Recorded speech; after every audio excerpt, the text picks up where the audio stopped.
just hosted a roundtable focusing on adapting to the changing e-commerce landscape. So particularly with innovations in the world of AI, customers changing, how are e-commerce leaders and businesses and brands really thinking about changing their way to approach customers, and also how do they work differently internally.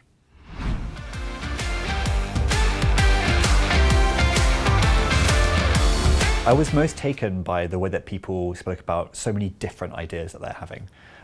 It's not just that there's one size fits all or one single innovation or use case that's going to crack this different landscape. It's the real breadth of things. People talking about not just how do we appear on different search engines or answer engines, but also how do we get checkout to work inside that? How do we think about our own website? How do we think about our data? How do we think about our architecture? There are so many different ways that you have to crack this different nut. And I was surprised by the sheer volume of different ideas or concepts people are testing and working with right now.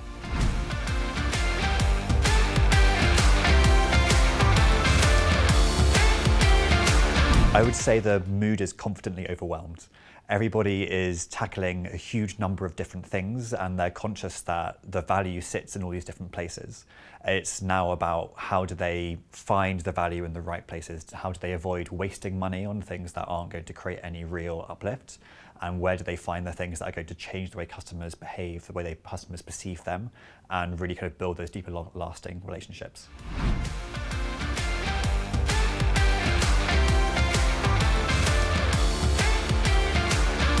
The big thing is not to get carried away by just appearing on LLMs, appearing on ChatGPT, on Gemini.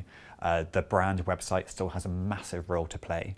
So the big consideration is not just how do we make sure that we're on Reddit, all of these places that make sure that ChatGPT can talk about our product, but it's really when a customer gets sent onto our brand website, how can we be as sticky as possible? Create the experiences with AI, with all these amazing backend innovations that we have, to make sure that our website experience is so powerful that the customer has to convert and then come back for more later on.